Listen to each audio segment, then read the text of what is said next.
Hello everyone. Genesis 1:26 to 27 is a passage which is kind of popular among lay people who want to try to promote the doctrine of the Trinity. Among scholars, not so much, because most Trinitarian scholars will, if you read their writings, kind of go, nah, this isn't about the Trinity.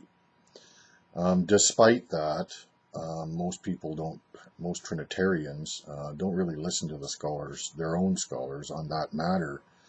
And so they just kind of continue with this myth concerning Genesis 1:26. Trinitarian scholars have come up with a number of interpretations for Genesis 1:26. One of them is the plural of majesty, pluralis, majesticus, or majestatis. The plural we, that's one of them. Another one is the pluralis excellente. It's similar to the first one, but not quite the same. It has to do with the plurality of God's excellence, all the virtues of God kind of idea. And that one's promoted because the Jews, they spoke this way. They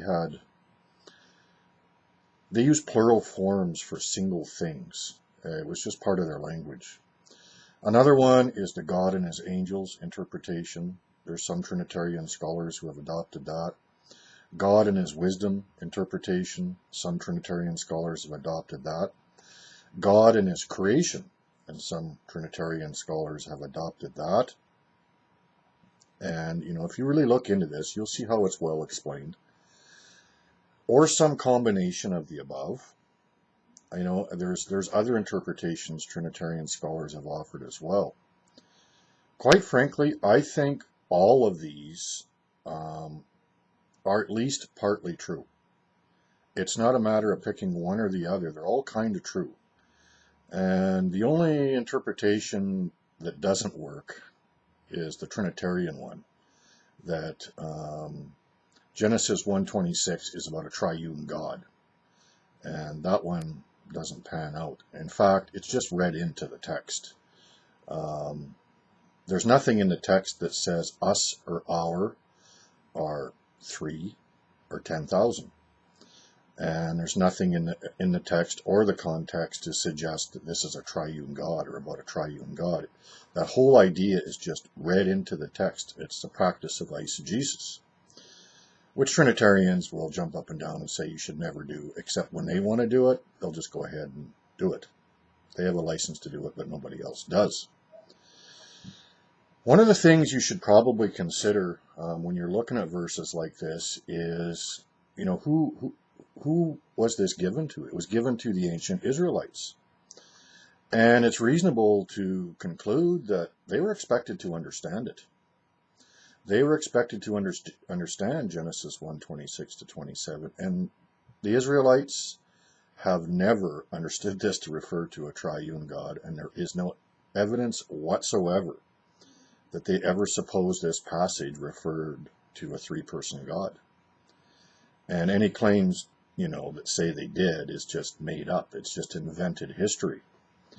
Another thing that usually happens at Genesis 1:26 is people try to make unfounded claims about the Hebrew word Elohim. That's the word that's most commonly translated as God in English Bibles, Elohim. And so they try to claim because this word is plural, that necessarily means that, God is a Trinity. But again, Elohim doesn't say 3. It doesn't imply 3. You can't say it implies 3 or 10,000 or 1. The problem with the Trinitarian claim here is that this word is used of God the Father. And even in Trinitarian doctrine, God the Father is one single person, not 3. And this word is used to refer exclusively to God the Father, where it couldn't refer to God the Son. And there's examples of that. Now, another way this word Elohim is used is in terms of pagan gods. It's used to refer to singular pagan gods, like one God, one person, and Elohim is used to refer to these pagan gods. We know the word, just based on those facts, we know this word wasn't intended to be used to refer to a multi-personal being. The facts of Scripture just show that very clear that that's just not the case. So, that's kind of one of the first things that people try to pull here with Genesis 1:26, that Elohim, it means that, God is a three-person being or a multi-personal being.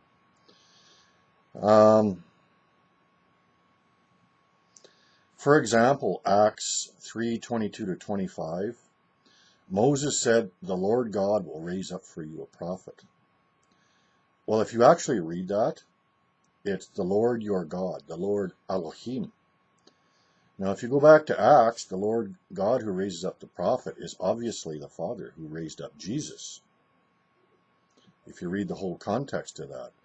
So at Deuteronomy 18, it has to be the Father who raised up Jesus.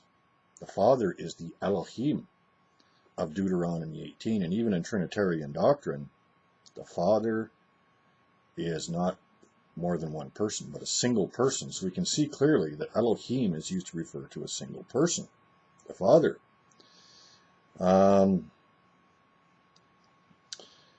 Even in the Trinitarian concept of Hebrews 1:8, they insist that it should be translated, "Your throne, O God." Well, if you go back to Psalms and you check, it's "Your throne, O Elohim," if you use the Trinitarian translation. Well, they're saying that's exclusively Jesus. "Your throne, O God the Son," the one person. Again, the Trinitarian is trapped in his own claim, because that word is being exclusively used even in his own translation and his own doctrines to refer only to one person. So Elohim obviously can't, be a word that's used to refer to a multi-personal being. Another one is Hebrews 10:7.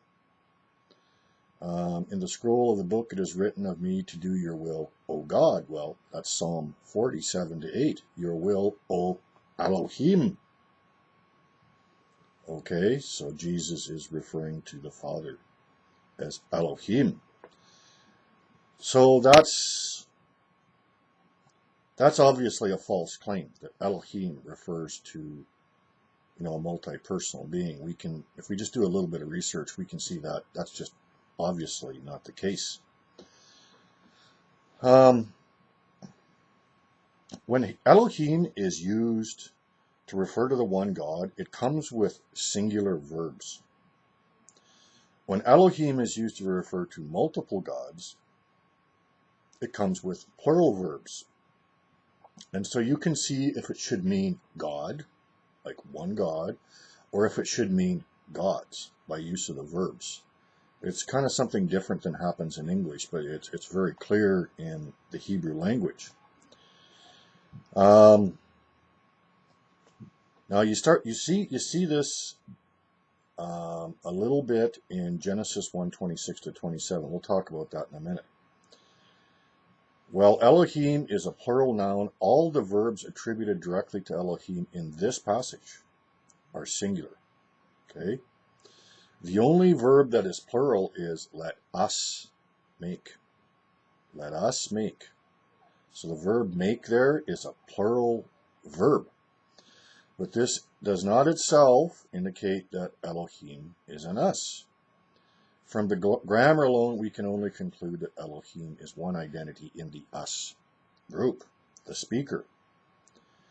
And so you have to think about something called the cohortative mood. And it's like if I'm speaking on the behalf of a group, I'll say, "Let us build this church," or something. Well, that doesn't mean that we're all the same identity or all the same being, does it? It just means I'm speaking on behalf of the group. And that's what you get with the nouns and the verbs at Genesis 1:26. You can't say any more than that. Just check it out. Well, it says, "Let us make," plural. We also then read, "He created," singular. if we are to understand that Elohim was a we, let us make, then we would also expect the verse to then say they created rather than he created, because they is the third person plural equivalent to the second person plural, us or we, or possessive our. But that's not what happens at Genesis 1:26. So if you want to jump up and down and say us is a reference to God being, an us and an our, then you would also have to consistently say they created, because it amounts to the same thing. If God is an us, God is also a they. You want to do that? Say that they created man, and you need to think about that very, very carefully.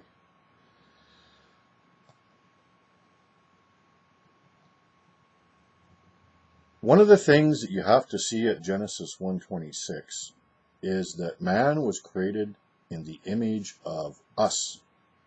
Let us make man in our image. So man was created in the image of us. Man was created in the image of plural identities. Okay? Well, read the passage carefully, because it says male and female, God created them. That's an us, right? Male and female is an us. In our image. So if you look at an image, you should be able to understand what the original looks like, right? When you're doing a jigsaw puzzle, what do? You look at the image on the box to see what the original looks like. If you look at the image on someone's driver's license, you should know what the original looks like. And it's the same thing here. Let us make man in our image. Well, so you ask, well, what's our image? What is the image? Male and female. You're told what the image is. And so, it's qualified what the image is. Male and female. He created them. And this becomes even clearer when you start to see this singular versus plural interplay that's going on at Genesis 1:26 to 27. You start to see that he created, but they're made in our image. So you have the let us make phrase that's plural. But then you have the he created phrase, which is singular. So you have the singular versus plural interplay.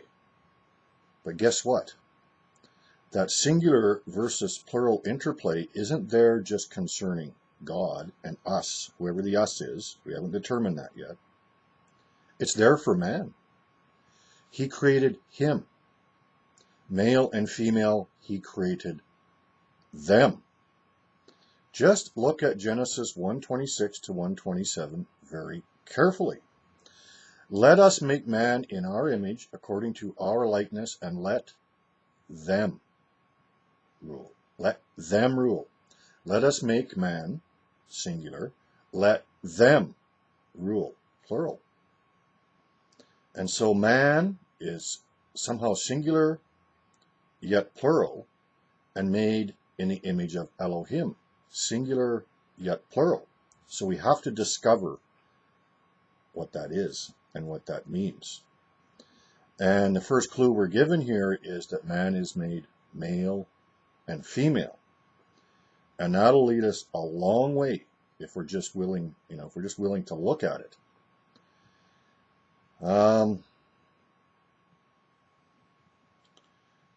Another important thing to have a look at is Genesis 5:1-2. And that'll help clarify what's going on in Genesis 1:26 to 27. Genesis 5. In the day God created Adam, he made him in the likeness of God. He created them, male and female, and he blessed them and called their name Adam in the day they were created. So there again, you see that? You have this male and female plurality, yet they're called Adam. Together they're one. And that's all because Eve came out of Adam. They're one humanity. Okay, one humanity. And this is kind of what's going on here in Genesis 1:26 to 27. All humanity is called Adam, plural. Okay, but it'd be kind of wrong to say they're one being, one identity, wouldn't it? And that's what kind of Trinitarians are trying to pull off with God. They kind of betray themselves here when they bring up this verse, because on one hand, you'll see that, and you'll see this if you read my open letter, and then Michael Burgos's reply, and how he says, well, the three he's are not one he. Well, when you're bringing up Genesis 1:26, that's what you're trying to claim if you're a Trinitarian. The us are the he that created Adam. You have three who are us, but are also one he. And so you're saying three he's are one he. And Trinitarians really don't want to say that, because they know that one gets them into trouble. It's really what Trinitarian doctrine amounts to. Three he's who are one he. But they don't want to talk about that, because it blows their doctrine apart. So you have this singular plural versus plural interplay concerning both God, Elohim, and you also have it concerning man. Elohim, kind of singular verse and plural at the same time, somehow. And you have man, singular versus plural, somehow. And the how is what you need to figure out here. Plural Adam is male and female. He created them, male and female, Genesis 5:1-2. And that male and female were called Adam. In the day God created Adam, he made him in the likeness of God. If you look at Genesis 1:26, there's also kind of a rhythmic, a sort of a poetic, a rhythmic parallelism. And God created Adam in his own image. In the image of God, he created him. Male and female, he created them. In the image of God, he created him. Male and female, he created them. You see what the image of God is there? In the image of God, he created him. Male and female, he created them. The us and our image is male and female. Let us make man in our image. In the image of God, he created him. Male and female, he created them. So now you know what the picture is on the jigsaw puzzle box. It's male and female. So now you can start to put the puzzle together, because you know it's supposed to be male and female, because that's the picture on the box. And that might sound strange to you at first, but once you start looking, you'll start to see what it is. So we have this image. We know what the image is, so we should know what the original looks like. Male and female. By the way, if you look at my website link for this particular verse, it comes with some images and pictures that kind of makes this a lot more clear. And I would recommend, if you're interested in learning more about Genesis 1:26, to go to my website. I'll put the link down below this video, and you can have a look at it. And it'll explain it in a lot more detail than I am here in this video. So we have what the image looks like. God created all things in his wisdom. In wisdom you have made them all. Psalm 102:24. By wisdom the Lord founded the earth. Proverbs 3:19. It is he who made the earth by his power, who established the world by his wisdom. Jeremiah 10:12. Now here's a very, very key verse. Proverbs 8:22. In the book of Proverbs, wisdom is personified as this virtuous female that you're supposed to espouse. You court wisdom, like you would court a betrothed bride, and you want that to be like your wife. And that's why Proverbs ends with the picture of the perfect wife. And if you read the terminology there that's being used at the end of Proverbs, it's the same terminology that's being used of wisdom all through the book of Proverbs. The perfect wife in Proverbs is really supposed to be wisdom. And so you espouse Lady Wisdom rather than the adulteress who leads you into the folly of sin and unrighteousness. And that's what the whole book of Proverbs is about, contrasting Lady Wisdom and courting Lady Wisdom over and against, going with the adulteress who leads you into sin. And in Proverbs 8, we see something really important because it's talking about creation and wisdom's role in creation. And Proverbs 8 starts out, does not wisdom call, does not understanding raise her voice? Wisdom is always a female. It's not Jesus here. She cries aloud to you, O men, I call, and my cry is to the sons of men. And then in verse 22, we have some very, very important language and words. The Lord acquired me in the beginning. Okay, that is typical ancient Hebrew bride price language. Okay, you acquired a wife. Remember how Proverbs ends. The perfect wife. You espouse wisdom like you would espouse a bride. And then it says, He acquired me in the beginning, at the dawn of his work. I was poured out from eternity, at the dawn of the earth, when there was no deep, I was brought forth. Before the mountains were settled, before the hills, I was brought forth. Well, as yet he had not made the earth, nor the fields, nor the beginning of the dust of the world. When he established the heavens, I was there. Then I was by him, my delights with the sons of men. And wisdom is called an amon there, and it's like the word amen. Amen means verily, verily, or truly. And it sort of conveys the idea that wisdom was for God this confidant supporter, just like a wife is to a husband in an everyday world. She supports him, she assists him, she's the confidant, and as a man trusts a virtuous wife, God was trusting wisdom. And so he created all things in his wisdom. All things, because he trusted wisdom. Wisdom like his bride that's espoused. And you see that in the book of Proverbs. For example, you can compare Proverbs 8:35 and Proverbs 18:22. He who finds me, wisdom, finds life and obtains favor from the Lord.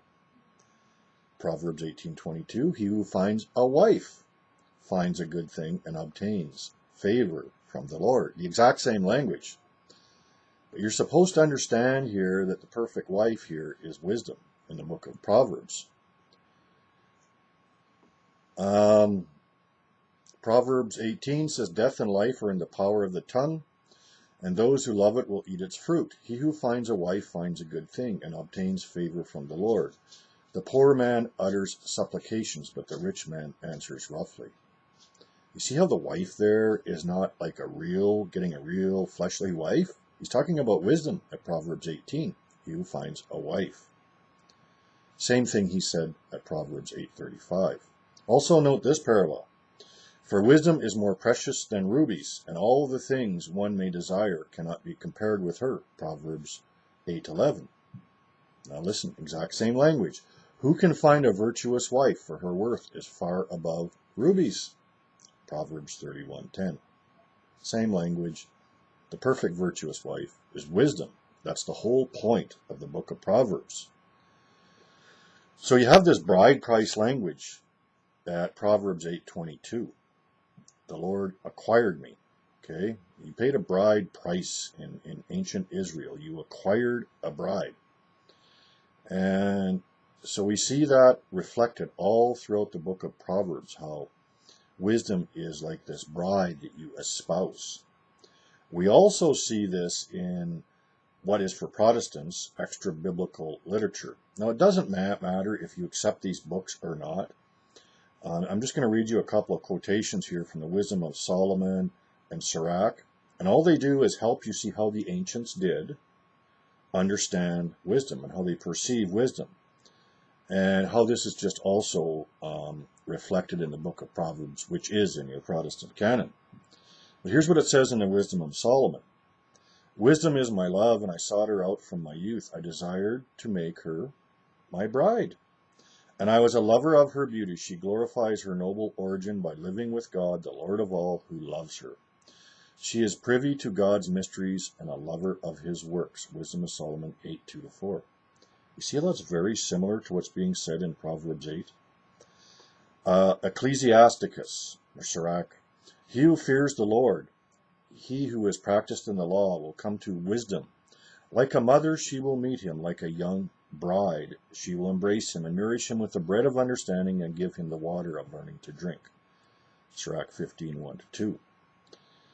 So we see that, how the ancient Israelites understood wisdom. It was like a bride you espoused, and we see that very clearly in Proverbs in the context of creation, which is what we're talking about at Genesis 1:26. Now here's something else that's even more interesting. Who was Adam's bride? Eve. Now you have to throw this into the mix too. It's very important. Eve was not to eat from the knowledge of the tree of the knowledge of good and evil. But she was tempted and saw that the fruit was good to gain wisdom. And so she ate and gave to Adam, and he also ate. And then we read that the Lord God says, the man has become as one of us. Why? They gained wisdom. The man has become as one of us. Adam and Eve gained wisdom because they ate the fruit. To eat from the tree of the knowledge of good and evil and gain such wisdom is to become as one of us. The same us that's being talked about at Genesis 1:26. Here we find another allusion to us, and it is in the context of man becoming like us, or one of us at least, by gaining wisdom, the knowledge of good and evil, and in this way they became like God. It says so. And so there is even more evidence that the us of Genesis 1:26 is a reference to God and his wisdom. And that's who the us and are at Genesis 1:26. We're told in Proverbs 8:22, and God makes Adam and Eve in his image. And guess what? We see this whole deal about them becoming like God. They're made in the likeness of God and as wisdom. And they become like God because they gain wisdom by eating from the tree.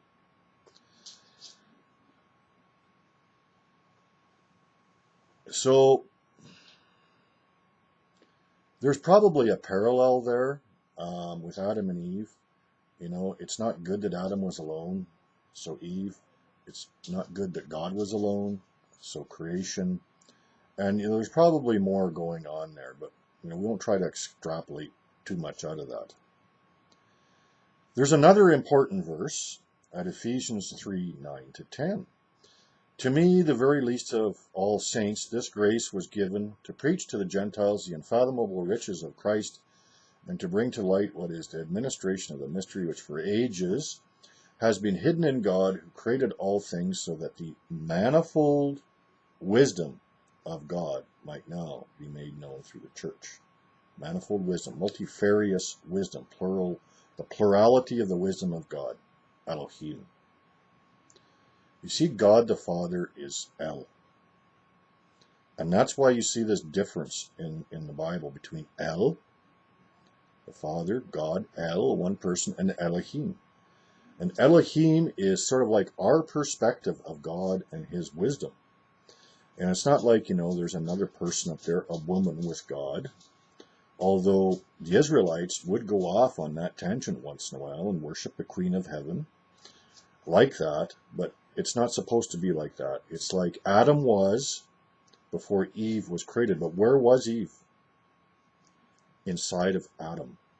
Eve came out of Adam, just as wisdom comes out of God. So it's not like there's a second person up there, but nevertheless, God's wisdom is like this she.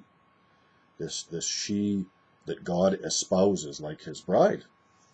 And that's what we're to understand. It basically says so at Proverbs 8:22. And so the manifold wisdom of God is what Paul is talking about in Ephesians 3. It's talking about the plurality of God's wisdom.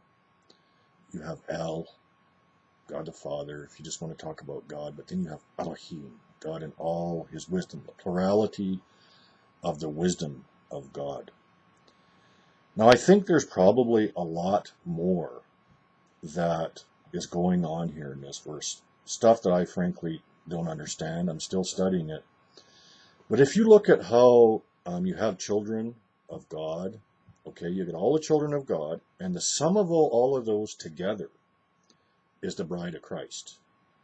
You know, not any one of us is the bride of Christ, but all of us put together into one temple or the bride of Christ. Well, I'm thinking that it's probably true that God's wisdom here, the plurality of that is probably all the angels. And that's why Paul will say things like in Ephesians 3:9-10, the wisdom of God might now be made known through the church to the rulers and authorities in the heavenlies, the angelic structure. And so the wisdom of God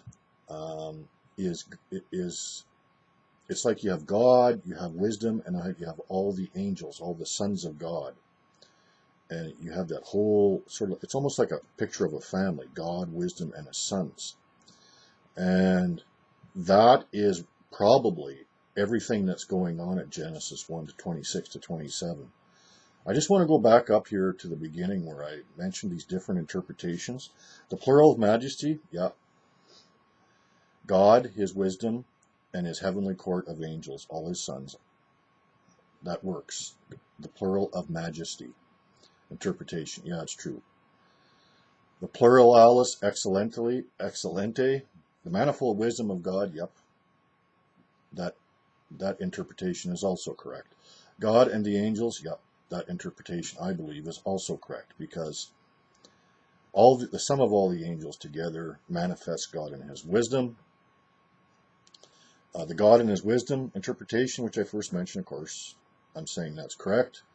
And God and his creation, yeah, that's kind of correct too, because creation was all made in the wisdom of God. It's a reflection of God's wisdom. So all these different interpretations that Trinitarian scholars have seen there, you know, coming at it from different ways, are all kind of true. They all fit together if you begin to understand this in terms of God and his wisdom. And wisdom was there in the beginning with God, like a espoused bride, in which he gives birth to all creation out of that. Not as a real person up in heaven, but as a personified she, like his bride, inside him.